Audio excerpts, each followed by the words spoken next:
Fala, peregrino, seja muito bem-vindo aqui ao canal Fatos Maçônicos. Aqui vamos tirar uma dúvida interessante aqui, ó. Ritual negro da maçonaria, será que existe esse tipo de coisa? Me acompanhe até o final. Eu me chamo Luiz Miller, sou mestre maçom, faço parte da Ordem Maçônica Universal. Se você está chegando aqui, obviamente,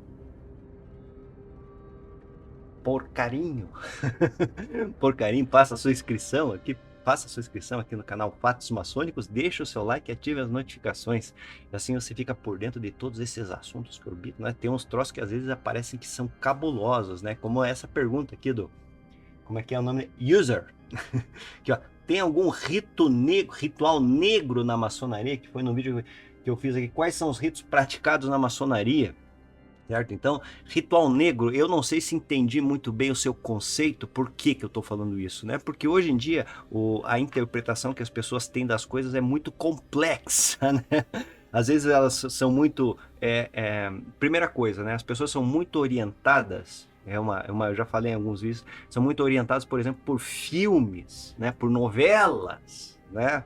O pessoal pensa que é a realidade, né? Você pega lá o Código da Vinci, o pessoal pensa que aquilo lá, o Dan Brown, que pô, olha, é um fantástico, né?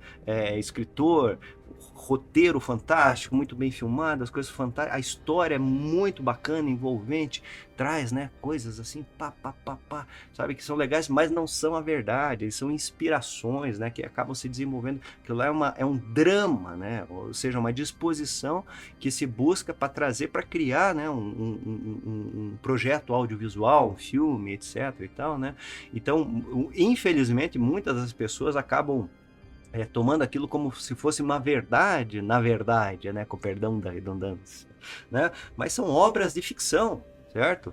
Tem um fundinho de verdade, são baseados em algumas coisas. Você pega lá, por exemplo, eu não lembro qual que é o filme do Dan, usando o exemplo do Dan Brown, né, por exemplo, né? Usando o exemplo, por exemplo, nossa, hoje eu tô uma maravilha, né?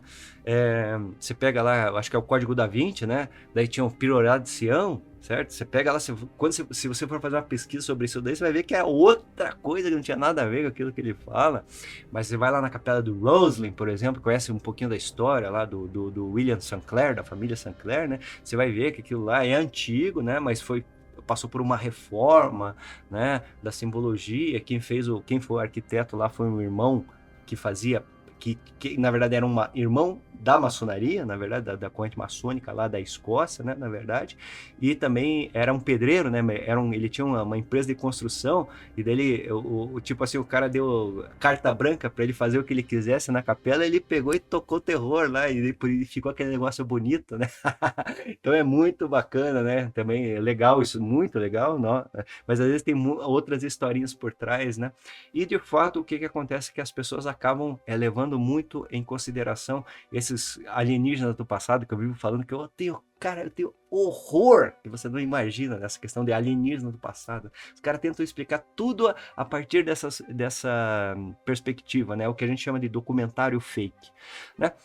Mas, voltando à questão do assunto do ritual negro, né? Por que que eu estou falando tudo isso? Porque vem em relação, por exemplo, às teorias de conspiração da maçonaria ou as correntes antimaçônicas que existem, né, no mundo, né? Desde que a maçonaria acabou se tornando mais conhecida. A partir do século XVIII, né? Já começaram a ocorrer aí algumas questões dessa corrente que a gente chama corrente antimaçônica, né? Então, tem muitas pessoas no começo lá ligados ao clero, por exemplo, né, que condenavam a maçonaria, que não compreendiam direito, achavam que era uma espécie de grupo de pessoas que estavam conspirando, certo? E depois nós temos a história aí, do Léo Táxio, por exemplo, né? Que daí provavelmente esse tipo de disposição tenha vindo dessa linha do Léo Táxio, né? Que eu já falei em vários e vários vídeos aqui, que na verdade era um maluco, né? Era um cara que publicava lá revistas para adultos na ocasião, né? Isso já é 1800 e pouco, né?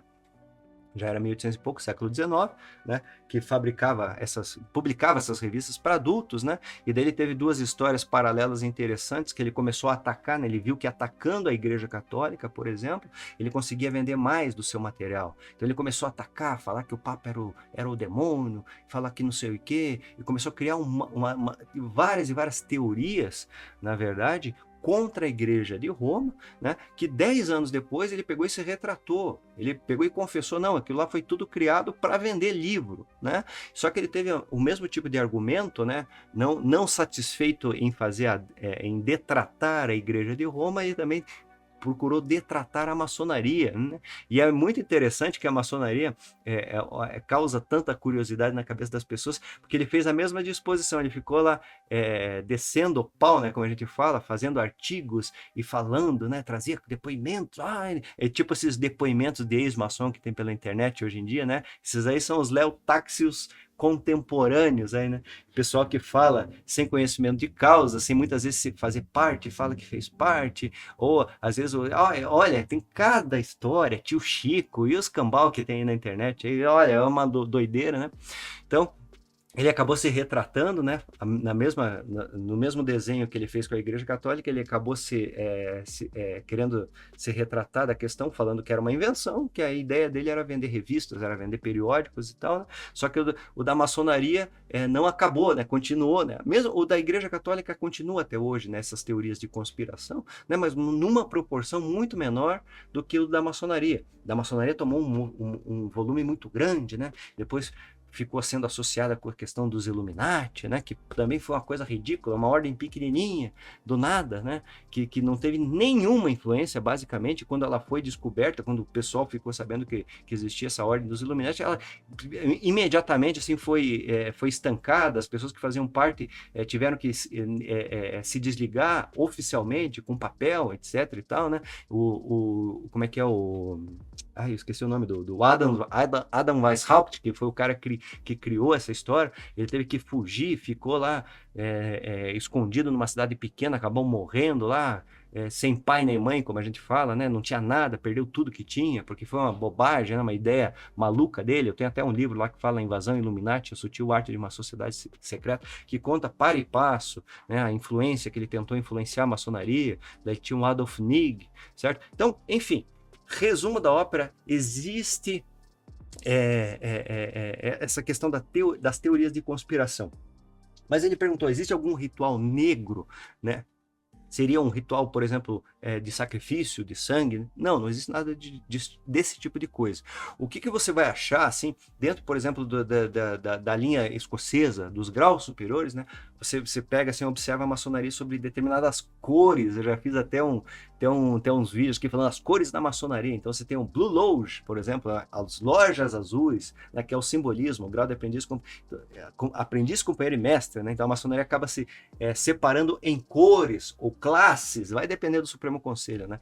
Então você tem lá o simbolismo, que são esses graus, né? Na verdade, os graus simbólicos são tidos como graus azuis, né? Daí você tem, por exemplo, os graus da loja de perfeição, né? Que é do 4 ao 14, do mestre secreto até o perfeito maçom, né? Que são graus verdes, verde, né? São graus verdes. Daí você tem o capítulo Rosa Cruz, que são os graus vermelhos, né? Daí você tem o grau Kadosh, né? Que daí seria o grau negro, né? Seriam os graus maçonaria negra, né? Mas na verdade não tem, é uma questão de adoção de corpo, que o Kadosh, né? Que seria o grau 30, né? Dos sistemas do rito escocês ou baseados no rito escocês, ele é um grau que utiliza essa cor preta, né? E aí existe a má interpretação das pessoas, né? Esses tempos aí eu estava até falando, né? Porque o problema é muitas vezes você querer entender símbolos, né, que são tradicionais, ou seja, são símbolos que muitas vezes eles estão, muitas vezes não, símbolos tradicionais estão presentes em várias culturas, né, e trazem uma carga muito grande de doutrina por trás, de significados, né. Então, as pessoas muitas vezes, principalmente o ser humano, tem aquela tendência de olhar tudo muito preto no branco, né? Com o perdão da redundância do pavimento mosaico, mas olha, o preto é ruim e o branco é bom, né? Mas esse conceito de bem ou mal é um conceito humano, certo? Então, o que está acontecendo nessa questão? O ponto de referência da pessoa está equivocado. Ela está tentando explicar uma questão universal através de um ponto de referência pequeno. Ou seja, ele olha, que nem tem lá em Roma, é muito bacana, fui lá era é na Ordem de Malta lá, na Ordem de Malta lá em Roma, tem, cara, foi um negócio bacana, né? O irmão Berg lá me mandou, né? Forte abraço aí, os irmãos do Grande Oriente da Itália, principalmente o irmão Berg, né? Brasileiro, mora lá em Roma, muito bacana. Me levou lá na Ordem de Malta, né? Lá tem um portal, né? Que você olha Roma através de um buraco, né? Que é um costume. E daí o bacana é que lá tem como é que é o castelo da Ordem. Cara, muito louco, né? Tem um castelo e do lado tem um campo de oliveiras, assim, de azeitona, né? E nesse campo, assim, daí você vai no campo do lado, ninguém faz isso, né? Todo mundo vai lá naquela fila gigante. Daí você vê, você tem a mesma visão, só que você não olha pelo buraco. Você tem a mesma visão ampla, assim. E daí tem uma peculiaridade lá. Tem a estátua da Joana d'Arc lá, para quem não conhece. Então vai conhecer se você tiver a oportunidade, é muito bacana, né? Mas voltando ao nosso assunto aí, né? Voltando ao nosso assunto, as pessoas acabam tendo essa ideia equivocada, né?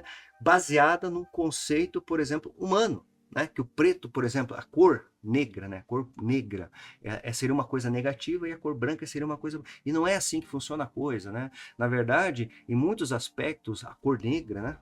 Que eu gosto de usar tanto, ela representa a profundidade da questão, né? Então o negro é profundidade. Se você sair da esfera, daí eu recomendo, só que isso é físico, né? Imagine, vamos fazer uma viagem aqui, uma viagem, mais uma, né? Saindo do nosso, se nós tivéssemos essa capacidade plena, na verdade, né? Você vai sair do planeta Terra, na verdade, isso é uma alegoria, né? Alegoria. Se você sair, você vai observar que o universo é negro, né? Porque ele é profundo, certo? Então, na questão da separação dos sistemas maçônicos, também se vê essa disposição da profundidade, né, que aquela classe, né, que a gente chama classe lá nos graus superiores, traz para a maçonaria. É o aspecto mais profundo. E depois dessa profundidade, você tem a maçonaria branca, né, que chega ao grau 33, por exemplo, que daí sim, né, depois que você passou pela profundidade, que traça um caminho iniciático, você vai encontrar a luz, né? Então é uma comédia a história, comédia no sentido literal da coisa, né? Se você pegar a questão dramática, né? É uma comédia, ela começa, daí você vai, né? Desce, se aprofunda, né? E encontra a luz. Dando o exemplo aqui, por exemplo, né? O exemplo, por exemplo, novamente, né? Como a comédia do Dante Alighieri, que é justamente isso, né? O caminho lá do Dante, né? Que é o personagem, no caso, em busca do seu verdadeiro amor, Beatriz, né, que foi ao fundo, encontrou lá o diabo, lá nos gélidos, né, como é que ele chama lá na última instância lá do inferno, né, que era um lugar gelado, solitário, e depois ele encontrou a verdadeira luz lá em cima. Né? Então, esse é um contexto, né, uma jornada, o que a gente chama, né, e a maçonaria também tem essa pegada. Então, a jornada maçônica, ela tem essa complexidade, né? E é muito rica, né? E traz essa riqueza, né? Dentro das doutrinas de cada um dos graus que o irmão vai passando. Então, é muito bacana por conta dessa situação, né? Então, de fato, o que acontece, né? Respondendo a pergunta, reiterando a questão da pergunta que foi feita, né? Existe algum ritual negro na maçonaria? Não, não existe. Apesar do grau Kadosh, por exemplo, fazer parte dessas cores da maçonaria, ele remete à questão da profundidade, né? E tem em mente essa questão que eu falei que é fundamental, né? Às vezes a pessoa faz uma interpretação de uma coisa gigante, né? Mas vai baseado no conceito do bem e do mal, que é uma coisa, não dá para explicar questões ligadas à metafísica, por exemplo, o espírito, né? O espírito no conceito humano de bem e do mal. Então pense nesse assunto, certo? Certo? Isso daí denota bastante meditação sobre essas questões que foram tocadas aqui, né? Então tem vários e vários aspectos de entendimento e camadas de entendimento. Para se alcançar a maior profundidade, tem que se ter uma base, né? Tem que se ter disposição, né? E sempre fazer a relação da tese com a antítese, buscando uma síntese. Beleza? Muito obrigado aí, de qualquer forma, o user. Nossa, um monte de letra, DK5C, não sei o que. Obrigado aí pelo seu comentário, né? Espero ter conseguido esclarecer, não na totalidade, obviamente, né? Mas esclarecer que nessa interpretação que eu julgo que eu fiz ali, né? Seria uma coisa pejorativa, negativa, ligado a algum aspecto negativo. Não existe esse tipo de coisa na maçonaria. Todo e qualquer ritual da maçonaria, na verdade, se fala da questão, por exemplo, da luz maçônica, né? Isso é a sabedoria, né? A sabedoria não é ruim, não. Ela é boa, né? Então, até o nosso próximo encontro e convido você a conhecer meus trabalhos lá no site luismiller.com.br. Fortíssimo e grande abraço.